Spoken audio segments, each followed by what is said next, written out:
Oh hi, Taryn here with Elegant Upgrades, and we're gonna start working on this week's piece, and with it comes some news, which it's been hard to keep it together. So there's a lot of big things changing right now, all good things,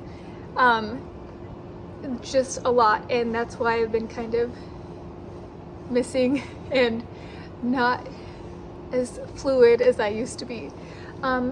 That is because this week's piece is, here, I'll show you real quick.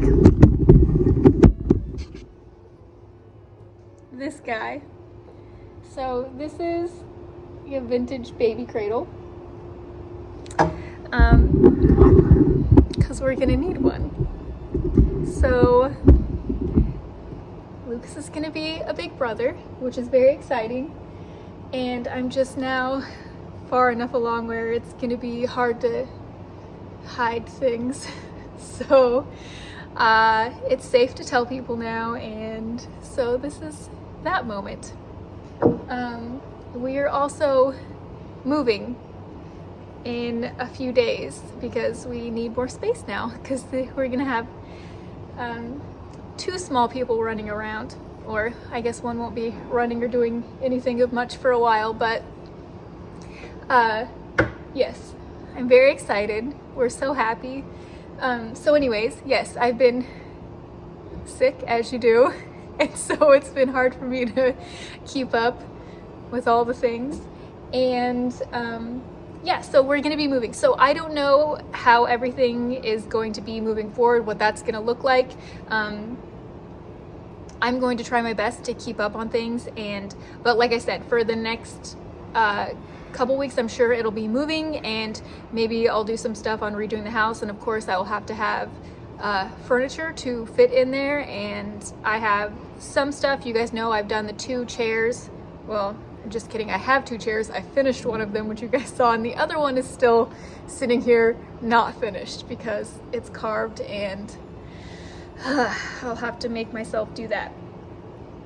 So anyways, we're gonna get started on this little cradle. We don't know the gender yet, so yeah, I'm just gonna do what I want because I'm the mom and I get to. I imagine I will be doing a bunch of molds to fancy it up, and it will be some kind of swirly something, you know how I like.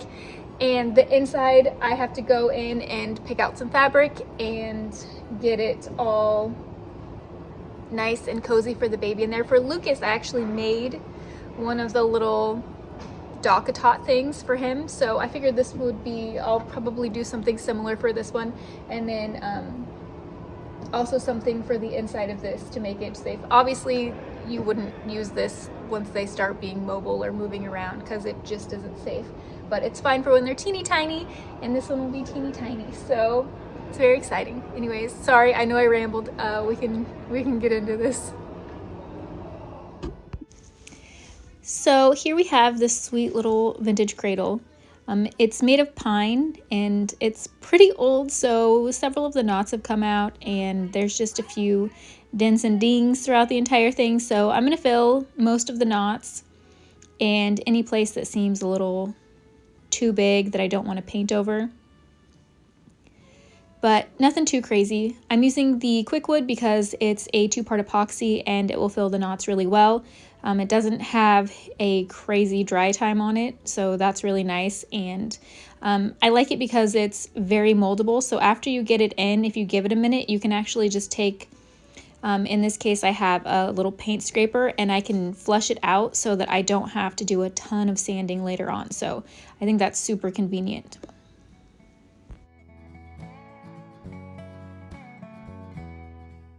If you've never used this before, sometimes it's called Tootsie Roll.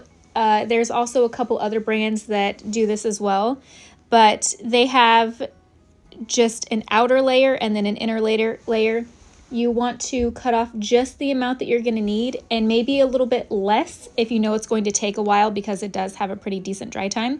So you're going to want to mix the 2 colors until it is one uniform color, and then work pretty quickly to get it in the areas that you want it. And again, I really like it because you can be a little bit rough with it because it's so dense. It's really nice for these big filled projects.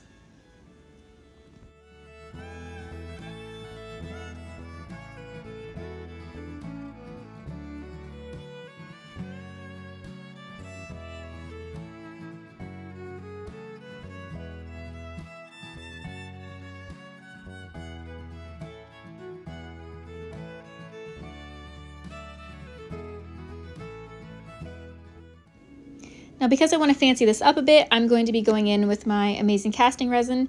This is like the 10 to 15 minute formula. It's also a 2-part system. You mix equal parts together and then it pours really easily into your molds. I went this route because I didn't want to deal with having clay on something that I knew was going to be touched and kind of handled quite a bit. So the resin was really good for this, and I'm taking it out before it's fully hardened because part of the top of this little cradle has some bend to it. So I want to make sure that the molds can bend over those areas and fit on there really nicely.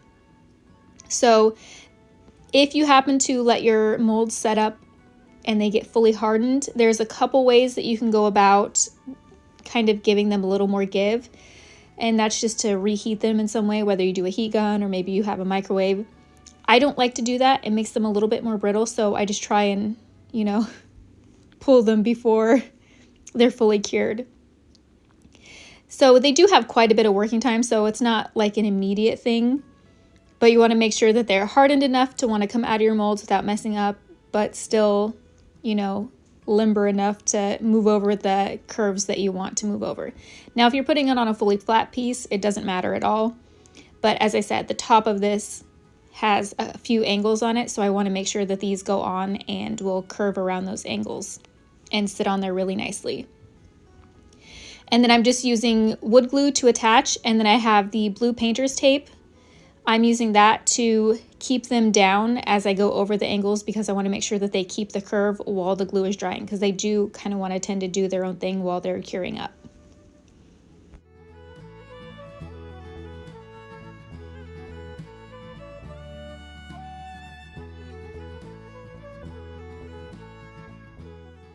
The fun part about this is there's no right or wrong way to do it. You kind of just whatever you think is going to look good in the end. And you have to keep that in mind that they're going to be painted up and look a little bit different, just, better, like they've lived on the piece for a long time.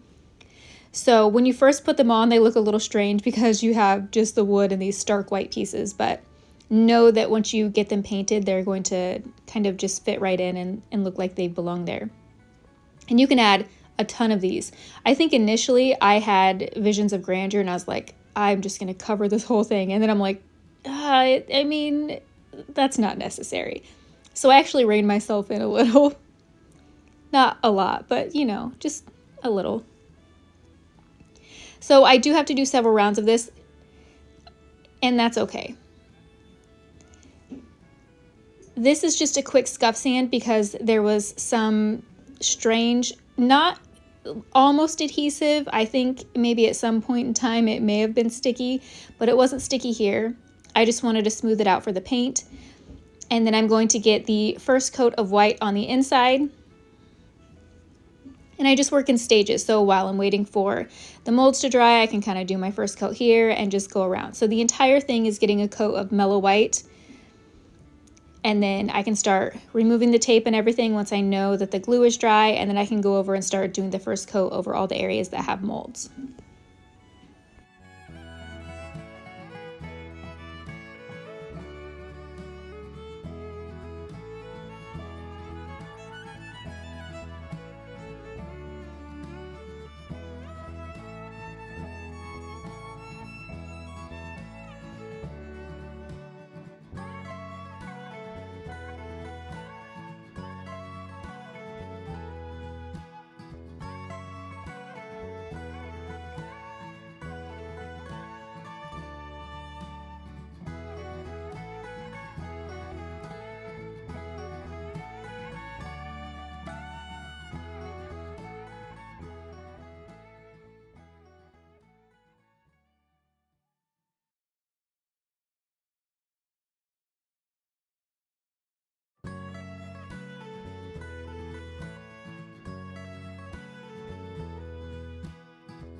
Now the second coat, because I'm going to be blending some colors into this, I've got Goblin Gray, Steel, and Woodland Harbor. I want to make sure that my first coat has dried overnight. doesn't have to be overnight. It's just easier for me to not have to sit and wait several hours. So I'll usually paint it and then leave it and then come back to it the next day. So I know that the paint is really stuck on there. So in this case, because I don't want those colors full strength, I want this to be very soft, I'm going in with my second coat of white, and I'm working in small areas, like just each side I will kind of work on. And then while the white is still wet, I will go in and blend in the other colors. Now, Woodland Harbor seems like a strange color to put on here because it's brown, but it's one of my favorites because when you blend it out, it has a very cool, like lovely purpley undertone. And so I'm going to do the Goblin Gray and the Woodland Harbor, which kind of turns a rich purple. And that way it's not too feminine or too masculine. It's just kind of floating there. Like I said, I'm just making something that I know that I like that isn't specifically when I look at it like, oh, that should be a boy or girl, because I don't really know yet. You see I have a cloth there. I've got my Mr. bottle and I've got my small round brush. I'm using the same brush for this entire thing. Not the one that I laid down the white paint on, but this small round is what I'm using for blending. And I just keep my Mr. bottle on hand to keep the paint moving. And then when I need to kind of clean off my brush, I will spray that and then swirl the brush over the cloth to kind of clean it off. But I'm never too worried about colors mixing. I have had comments before saying, oh, you can't mix your paint and you should really always depot things. I don't. If that makes you happy and that works for you, you can totally depot your paint and not worry about color mixing. But because most of my pieces have so many blends and colors in them, there's never going to be a time where I pull out a paint jar and will be able to match what I have on a piece. So if a tiny bit of Woodland Harbor gets into my Goblin Gray, it's not going to do anything to any of my other pieces because one, it's just not that much going in there and I can scoop it out if it's anything crazy. And two, again, because my pieces are almost always blended and I will never be able to pull up a specific color again because every part of the piece is a different color, it just doesn't matter to me. But if you're somebody who needs those strict colors, depot your paint. That's cool. So as far as blending goes like this is one of the easiest ways to blend because I have that wet white down first and then it softens the colors out. So even though the Woodland Harbor and the Goblin Gray are very far apart from each other color-wise, they blend really well together because they're both mixing into the white. And I do a ton of swirling motions. Swirling is one of my favorite ways to do it. And then when you need to clean it up, you can kind of go back and forth and smooth everything out. So you just kind of get a feel for blending as you go and know that your first couple pieces aren't going to be amazing and know that your last few pieces will be. So it's just playing around with things and figuring out where your paint likes to be and know that in different climates, your paint's going to do different things. And it's just getting a feel for it. The more you do it, the better you get and the more fun it is.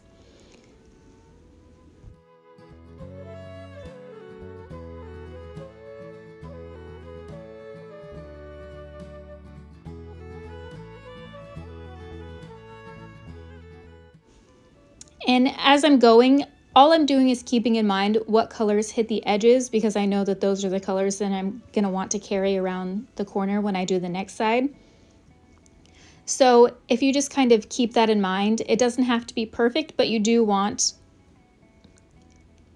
something that is kind of cohesive when you look at it. So from the top sides in that top middle section that I did Woodland Harbor in the center, and then I did the Goblin Gray on the outer edges. So on this top section, I will do the same thing.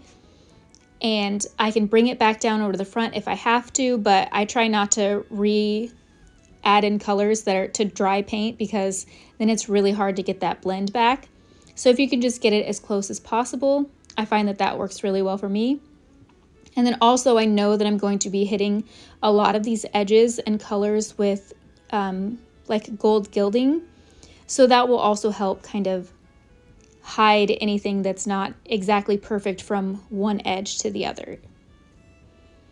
And this is, again, just really easy over that white paint. It goes on, you blend it out, you clean off your brush when you need to, because you can tell when the brush starts pulling up too much white and lightening areas that you don't want lightened, so you clean off your brush, you can add a little more paint to those areas, and then work out that way.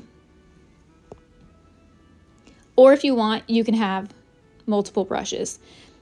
Sometimes I do multiple brushes because I feel like that specific blend calls for it.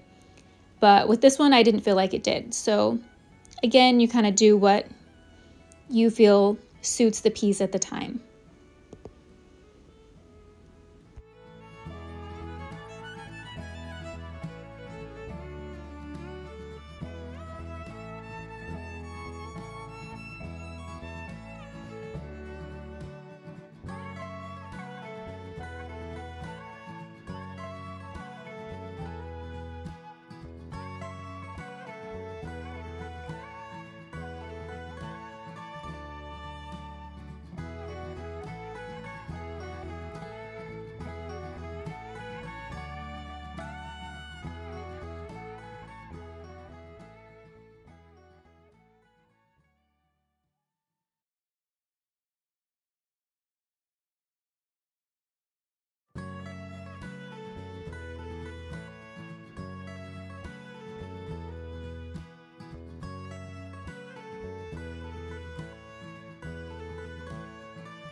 Now the inside, I wanted something completely different than the outside. So I'm taking my large masking tape and I'm just gonna do golden stripes on the inside. And so that will match I'm gonna use the same gold paint on all of the molds that I did. So once it's all finished, everything will kind of tie together, but for some reason, I just really love these stripes. So this is the finish that I'm going to have for a sealer on the entire piece. It's the dead flat top coat. I'm going over all of the paint with this first because I don't want my gold to bleed through. The gold paint that I'm using is going to be very thin, so there's a higher chance of it bleeding through. So if you just go over with top coat, let that dry, and then go over with your paint, you'll have less of a chance of bleeding. Sometimes you might still see something, but it's going to be much cleaner than if you don't do this. I would say probably 8 times out of 10, I will seal with top coat over the paint first. Now, if you were going to do this with a gilding wax, I never seal it with top coat first. I just go in with the gilding wax because that bleeds very, very minimally, if at all.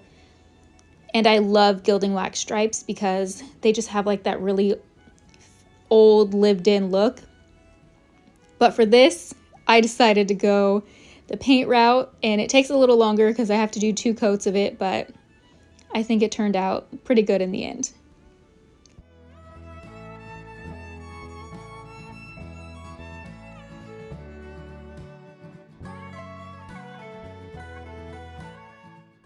So this is the gold I'm actually using. It's called Metallic Champagne, and it's from the Rust-Oleum Metallic Accents line.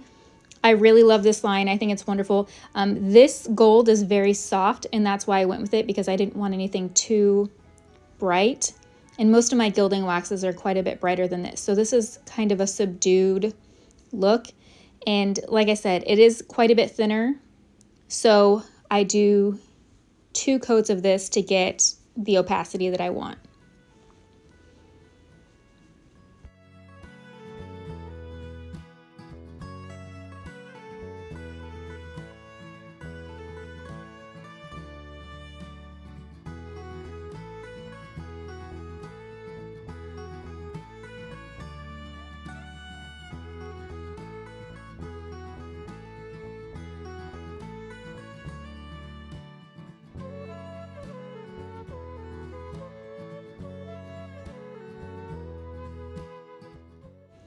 Now, since I wasn't too worried about the bottom when I was painting this, I got gold paint along the bottom, and there were a couple little dots when I peeled up my tape that pulled off a little bit of paint. So I'm just going back in with my white and cleaning up everything. Again, I don't care if this is perfect because it's going to have a big cushion in the bottom that I won't see any of this, but it's also hard for me to look at before I have the cushion in there. So that's why I'm cleaning it up.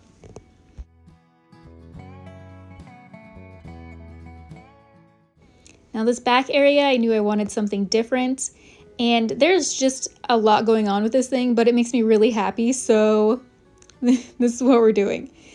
So I cut out a piece of wallpaper that fit right in here.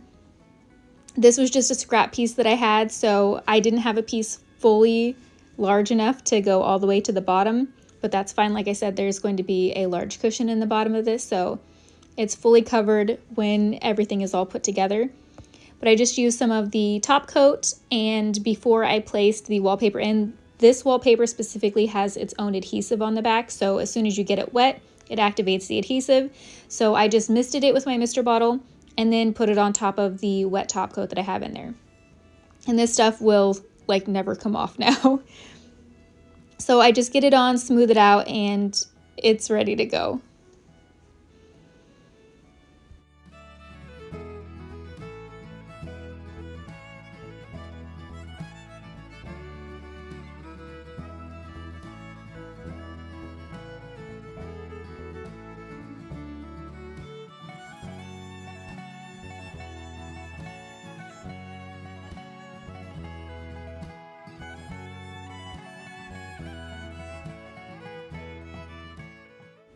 Now for the top coat, I'm actually taking these two colors here.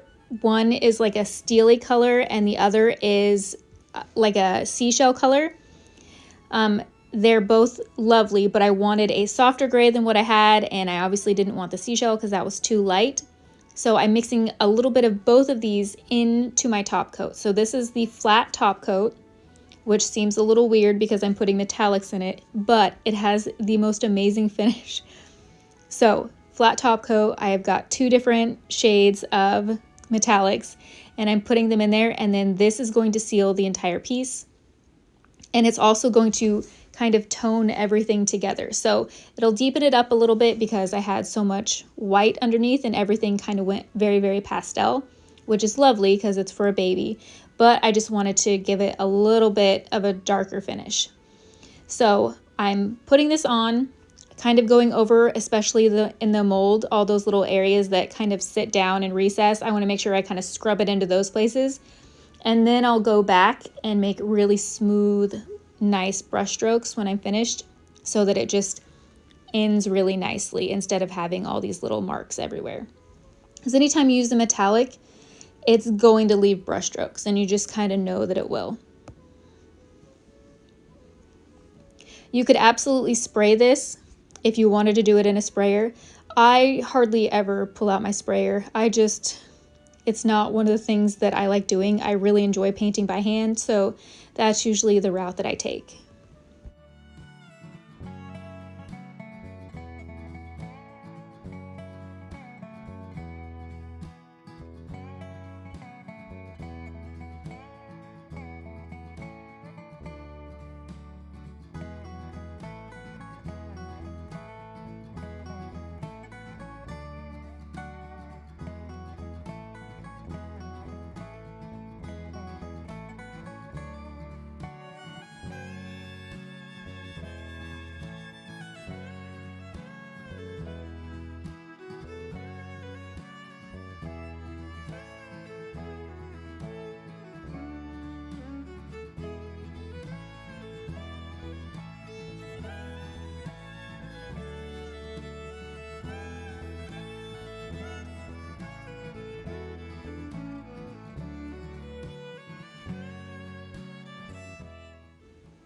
Now I'm going to go back in with the gold champagne color, and I'm just going to pop all the details with this. So I did all of the appliques that I made with the molds, and then I'll also go over all of like the edge pieces. And this is pretty much it.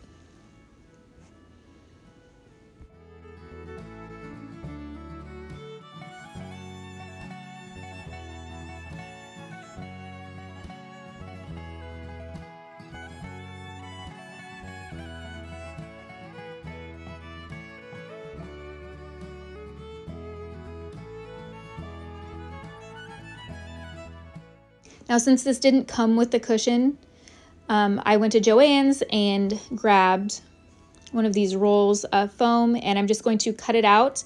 And I ended up doing 3 layers of this just to get it built up to the bulk that I wanted. And since the cradle curves out, I didn't want to buy one big piece and try and shave off the sides of those. I felt like it would be easier to get these to fit in and then kind of increase the size as they went up the cradle, if that makes sense. So I'm just kind of measuring out, and then I'll trim everything back to where it fits in perfectly. And again, do 3 different layers of it, get them all stuck together, and then I can do fabric.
Now this is actually fabric that Lucas chose, so that's why we're going with it. I gave him like color families he could pick from because he hadn't seen the cradle at this point.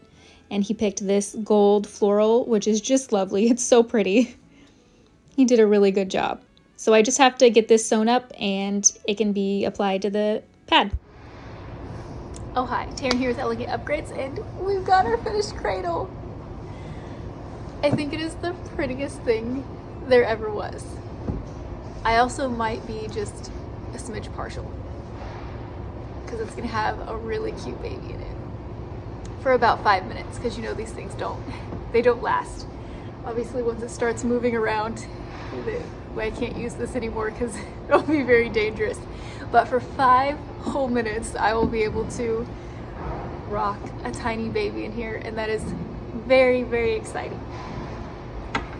I imagine that if it's a girl, it will stay in the room to be like a little doll cradle or something. And if it's a boy, I don't know. I'll sell it, I guess. I don't know if there's use for a super fancy cradle. But I loved it, so I don't know, maybe somebody else will. Good grief, it's loud in here today. I swear it's not till I start filming that everyone's like, let's do all the things in here. So I haven't sewn the cover over the foam yet. I want to give the foam a chance to air out, and then the cover will go on. It will be washable, although it will never come in contact with the baby because I always put blankets down. Lucas had a little bassinet, and I learned early on that babies get everything dirty. So I always had these kind of like these fluffy blankets that went down before anything else, so that way it was just easy to throw those in the wash, and then nothing else ever gets dirty because it's a pain to wash covers of things. So it will be the same here. Yeah. Oh, the move has been postponed. I mean, you guys just watched this a few minutes ago, but it's actually been over a week for me. So we had to postpone the move, so it's still happening, but I don't have to rush about it, so that's good. I don't know how large I'll be when that happens, so that could be interesting. But anyways, I hope you guys enjoyed this. Again, this finish would work on anything, so you don't have to do a baby cradle with it. But it'll work on anything. It's truly beautiful. I love the stripes inside. I feel like they're always a fail-safe for me. I love them. The thick golden stripes, I love them. So thank you all for joining me. Thank you for sticking with me, even though I know it's been kind of a rough time. I'm not very good at keeping a schedule right now. I'm hoping that will change, but who really knows? I feel like I'm at the mercy of this thing. But I just want you to know I really appreciate you guys. Thank you so much for being on this whole journey with me, and I'll see you next time.